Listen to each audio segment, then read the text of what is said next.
Hello everyone, my name is Mahesh Kumar and I am a practicing advocate at Hyderabad. Today we will discuss about some tips and tricks, or you can say detailed analysis about prelims examination of JCJ, which is also known as Junior Civil Judge Examination. So this is only useful for the Andhra Pradesh and Telangana people only, because I am talking about Andhra Pradesh and Telangana JCJ exams. In Andhra Pradesh and Telangana JCJ exams, total syllabus is around 22 Bayrakts. Bayrakts are very lengthy, so it is not preferable to read each and every Bayrakt with the same preference levels. So I have made it on the basis of preference-wise analysis. This exams consist of 100 marks, and the good news is there is no negative marking. So you should not miss even a single question. Who knows? One of the assumptions may go right and you can fetch one more extra mark. That may be useful for you. So the preferences are like this: first preference, then second preference, and third preferences. These preferences are divided 22 Bayrakts into 3 portions on the basis of preferences. So in first preference, the major acts, you can say Indian Penal Code, IPC, CRPC, Criminal Procedure Code, CPC, Civil Procedure Code, Indian Evidence Act, Transfer of Property Act, Contract Act. దీని లోపల నుంచి మీకు mostly ప్రతి బేరాక్ట్ నుంచి almost 7 to 10 marks వరకు fetch అవుతాయండి, and that is a very great scoring. So almost మీరు మొత్తం సమ్అప్ చేస్తే ఇవి 6 ఉన్నాయి కాబట్టి రఫ్లీ 6 into 7 వేసుకున్నా కానీ almost you are getting 42 marks from only these Bayrakts. Qualification marks say 40% cutoff undandi, so you can get from this. And one more important thing is ఇది computer based test, so prepare for that. Second preference కాడికి వచ్చేసరికి Hindu marriage act, Hindu succession act, limitation act, specific relief act, easement act, negotiable instrument act which is also known as NI Act, Protection of Women from Domestic Violence Act, it is also known as PWDV, Juvenile Justice Act, this is for minors, so you can understand it. Roughly from these individual subjects, it may go around 3 to 5 marks each. So on an approximately 8 into, if roughly you can minimize the score also, 8 into 3 equals to 24 marks you are getting from this. The third preference, when it comes to the third preference, this is the least preference you should give for these, because it don't have any weightage in the examination. Sometimes you may get 0 marks or 1 or max to max 3. So I prefer, this is the least preference subjects which you need to refer. That consists of Gaming Act, Excise Act, Stamp Act, Registration Act, Rent Control Act, Land Eviction Act, Civil Rules of Practice and Criminal Rules of Practice. ఇవి మీరు చూసుకున్నట్లయితే most of the subjects ఇవి Andhra Pradesh and తెలంగాణకి సేమే ఉంటాయండి, because Telangana ఇంకా amend చేయలేదు. So వాళ్ళు ఇంకా ఆంధ్రప్రదేశ్లో ఏదైతే క్రియేట్ చేసిన యాక్ట్స్ ఉన్నాయో they are following even the same acts. So after this you need to make the analysis of the some of the important points you should consider. You should refer all the past year question papers. I prefer at least 10 years question papers you need to refer. 10 years. Because this is not a very common kind of examination. This is a junior civil judge examination. It has a level of it. And to understand that level, you need to analyze the question papers.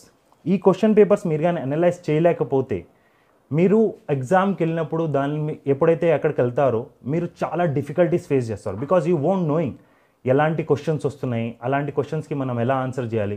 Because కొన్ని ఏంటంటే straight forward questions ఉంటాయి, కొన్ని analysis based questions ఉంటాయి. So ఇవన్నీ understand చేసుకోవాలంటే మీరు ఈ question papers అనేది మ్యాండేటరీగా రిఫర్ చేయాలండి, because you will come to know the past trend. ఆ ట్రెండ్ మీకు తెలిస్తేనే మీరు నెక్స్ట్ ఎగ్జామినేషన్ ఎలా ఉండొచ్చు, ఏమేమి ప్రిఫరెన్సెస్ ఉంటాయి, ఏమేమి ఇంపార్టెన్సెస్ ఉంటాయి అని మీకు తెలుస్తుంది. And what kind of questions you are getting ఇవన్నీ అర్థమవుతాయి. So some of the important point is understand type of questions in the examination. As I said, previous question papers వల్ల అది మీకు అర్థమైపోతుందండి. Second, make a chapter for each act as per year wise. ప్రతి సంవత్సరం ఏదైతే act నుంచి ఏమేమి questions వచ్చాయో దానికి ఒక నెంబర్ ఆఫ్ లిస్ట్ క్రియేట్ చేయండి. Because numerous questions, numerous sections ఉన్నాయండి. ఏ క్వశ్చన్స్కి ఎంత ఇంపార్టెన్స్ ఇవ్వాలి అనేది మనం దీనివల్లనే తెలుసుకుంటాం. ఒక్కొక్క చార్ట్లో ఒక్కొక్క సబ్జెక్ట్ వైజ్ మీరు ఒక ఇంపార్టెంట్ సెక్షన్స్ నోట్ డౌన్ చేసుకున్నప్పుడు ఆ ఇంపార్టెంట్ సెక్షన్స్ అనేది కంఠస్థరం చేసుకోవాలండి. Otherwise you will not get ఏం చేయాలి, ఎలా చేయాలి అని మీకు అర్థం కాదు. So this is very important point. Next, write every important section in shorts, read and write it without seeing. ప్రతి సెక్షన్ను మీరు జస్ట్ ఇలా గుర్తు చేసుకుంటుంటే రేపు కూడా మర్చిపోతారండి. అదే మరి రాస్తే ఒక లాంగ్ టైం రిటెన్షన్ ఉండే పాసిబిలిటీ ఉంటుంది. అండ్ ఇట్స్ ఆల్వేస్ ప్రిఫరబుల్ మీ ఓన్ నోట్స్ క్రియేట్ చేయడానికి ట్రై చేయండి. బికాస్ మీ నోట్స్ ఏదైతే మీరు క్రియేట్ చేస్తారో విత్ యువర్ ఓన్ అనలైజెస్ అవి లాంగ్ టైం వరకు మీ బ్రెయిన్లో రిటెన్షన్గా ఉంటాయండి. So you need to understand that. Practice other JCJ examination.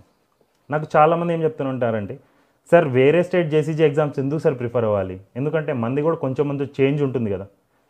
Sir hardly change 20% sir. 80% exam questions అన్నీ ఆల్మోస్ట్ సేమే ఉంటాయి. Because majority of the bare acts ఏదైతే మీరు చదువుతున్నారో అవి ఆల్మోస్ట్ సేమ్ ఉంటాయి. లా అనేది ప్రతి స్టేట్కి ఇండివిజువల్గా డిఫర్ కాదు కదా. There are some acts I do agree, ఇప్పుడు గేమింగ్ యాక్ట్ ఉంది, ఇవన్నీ కొంచెం డిఫరెంట్గా ఉంటాయి. But almost 70 to 80% questions are same, syllabus is same. So ఆ జేసీజే ఎగ్జామ్స్ కూడా మీరు ప్రిపేర్ అయినప్పుడు ఏంటంటే మీకు ఒక ప్రాక్టీస్ లెవెల్ పెరుగుతుంది. And apply for other JCJ examination. Apply చేసినా కానీ మీకు హిందీ వచ్చినా రాకపోయినా, అదర్ స్టేట్స్లో లాంగ్వేజెస్ వచ్చినా రాకపోయినా, I prefer you just go through with that. మీరు అప్లై చేయండి, మీరు ఎగ్జామ్స్ రాయండి. నంబర్ ఆఫ్ ఎగ్జామ్స్ రాస్తేనే మీకు క్యాపబిలిటీ పెరుగుతుంది. మీరు ఈ ఎగ్జామ్స్ ఏదైతే మెయిన్ ప్రిఫరబుల్ ఎగ్జామ్స్ ఉన్నాయో తెలంగాణ, ఆంధ్రప్రదేశ్వి, దానిలో మీ పర్ఫార్మెన్స్ లెవెల్స్ చాలా హద్దు వరకు పెరుగుతుందండి. And that is beneficial to you. Next, read subject wise MCQ and practice. మీరు ర్యాండమ్ క్వశ్చన్స్ చదువుకుంటూ వెళ్ళిపోతే మీకు అర్థం కాదు అసలు ఇది ఏ సబ్జెక్ట్కి కోరిలేట్ చేయాలి, ఏ సబ్జెక్ట్కి చేయకూడదు. అది మీరు ఒకవేళ డెలిమాలో తీసుకెళ్ళిపోతుందండి. And that is not useful at all and that is not advisable. So individual subject wise MCQs దాన్ని ప్రాక్టీస్ చేయడం స్టార్ట్ చేయండి. So you will get to know a act ఎలా చేశారు, దాన్ని ఎలా కోరిలేట్ చేసుకోవాలి, ఒకదాని నుంచి ఒకదానికి ఎలా వెళ్తుంది. బికాస్ మీరు ఏదైనా యాక్ట్ చదివేటప్పుడు ఇనీషియల్ స్టేజ్ నుంచి ఎండింగ్ స్టేజ్ వరకు దాన్ని ఒక ప్రాసెస్లో తీసుకెళ్లారు. They are so many experts who are involving in to preparing the bare acts. ఆ బేర్ యాక్ట్స్ని మీరు అర్థం చేసుకోవాలంటే దాని బేస్డ్ ఇండివిజువల్ సబ్జెక్ట్ వైజ్గా చదివారనుకోండి, you will get to know the differences. అప్పుడు ఏంటంటే మీరు ఎగ్జామ్స్కి అపియర్ అయినప్పుడు you will get to know, okay fine, this question belongs to this act, this question belongs to this act. Sometimes ఏమవుతుందంటే 2 యాక్ట్స్తో కలిపి సింగిల్ క్వశ్చన్ ఇచ్చేస్తారు. Then how will analyze it, దీని నుంచా దాని నుంచా, ఇలా ప్రిపేర్ చేసినప్పుడే you will come to know about it. And last and not least, latest amendments ఏదైతే ఉన్నాయో చాలా ఇంపార్టెంట్ రోల్ ఉందండి దానికి. బికాస్ లేటెస్ట్ అమెండ్మెంట్స్ జనాలకు తెలియాలంటే గవర్నమెంట్ ఏం చేస్తుందంటే దాన్ని ఎగ్జామినేషన్స్లో ఇక్కడ అక్కడ అన్ని చోట్ల డంప్ చేస్తుంది. ఆ లేటెస్ట్ అమెండ్మెంట్స్ వాళ్ళ ప్రకారం ఏంటంటే మినిమం, ఎందుకంటే క్వాలిఫైడ్ లాయర్స్ ఈ ఎగ్జామ్స్ రాస్తున్నారు. You can say qualified advocates, because 3 years experience ఉంది కాబట్టి క్వాలిఫైడ్ అడ్వకేట్స్ ఈ ఎగ్జామ్కి ప్రిపేర్ అయినప్పుడు వాళ్ళకి అమెండ్మెంట్స్ తెలుస్తున్నాయా లేదా. తెలియని వాళ్ళు అసలు జేసీజేకి అసలు పనికిరారండి. Because if you are not going through the amendments, what kind of advocate you are. ఇది గవర్నమెంట్ అనలైజెస్. ఈ లేటెస్ట్ అమెండ్మెంట్స్ ఏదైతే ఉన్నాయో చాలా మ్యాండేటరీగా పెట్టాలి. బికాజ్ మినిమం 5 to 6 క్వశ్చన్స్ వరకు దీని లోపల నుంచి వస్తాయి మ్యాండేటరీగా. You can assured from this. So ఈ 1200 బిట్స్ ఏదైతే 10 years 12 yearsకి ప్రిపేర్ అయితే మీరు 1200 బిట్స్ ఆల్మోస్ట్ అండి 40 to 50 మార్క్స్ సేమ్ క్వశ్చన్స్ వస్తాయండి. బికాస్ ఇంపార్టెన్స్ లెవెల్ అనేది ఎప్పుడు మారదు. లాలో ఏది ఇంపార్టెంటో ఏది ఇంపార్టెంట్ కాదో అది లాని క్రియేట్ చేసిన వాళ్ళకి చాలా క్లారిటీగా తెలుసు. సో ఆ ఇంపార్టెన్స్ లెవెల్ బేసిస్ మీద క్వశ్చన్స్ ఏదైతే వస్తాయో అవి ఎప్పటికీ చేంజ్ కావండి. You need to understand it. ఇప్పుడు మర్డర్ కేసు వచ్చేసి, థెఫ్ట్ కేసు వచ్చేసి ఒకటి ఎప్పుడు కాదు. బికాజ్ మర్డర్ లెవెల్ వచ్చేసి కేసు చాలా పెద్దది ఉంటుంది, థెఫ్ట్ కేసు చాలా నామినల్గా ఉంటుంది. దీనిలో ఇంప్రిజన్మెంట్ తక్కువ ఉంటుంది, దానిలో ఇంప్రిజన్మెంట్ ఎక్కువ ఉంటుంది. దానిలో క్రూయాలిటీ ఎక్కువ ఉంటుంది, దీనిలో క్రూయాలిటీ తక్కువ ఉంటుంది. There is lots of difference between that. So ఈ 1200 బిట్స్ లేకపోతే 10 years పేపర్ ప్రిపేర్ చేస్తే అట్లీస్ట్ 1000 బిట్స్ మీరు మ్యాండేటరీగా ప్రిపేర్ అయితేనే మీకు ఒక ఫ్లో క్రియేట్ అవుతుంది. ఆ ఫ్లో వల్ల మీకు ఎగ్జామినేషన్లో చాలా ఎఫర్ట్స్ తగ్గుతాయి, ఈజీగా మీరు అనలైజ్ చేయగలుగుతారు, ఈజీగా మీరు పర్ఫామ్ చేయగలుగుతారు. ఇప్పుడు రా డేటా కూడా ఎప్పుడు కూడా మీరు అనలైజ్ చేయలేరండి. ఒక రా డేటా నుంచి రిఫైన్ డేటాకి తీసుకెళ్ళినప్పుడే మీకు అర్థమవుతుంది.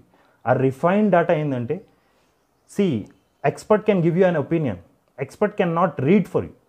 మీరు ఓన్గా చదివితేనే, మీరు ఓన్గా అనలైజ్ చేస్తేనే దానివల్ల మీకు ఇంపార్టెన్స్ పెరిగి మీకు అర్థమవుతుంది that we should read this, we should not read that.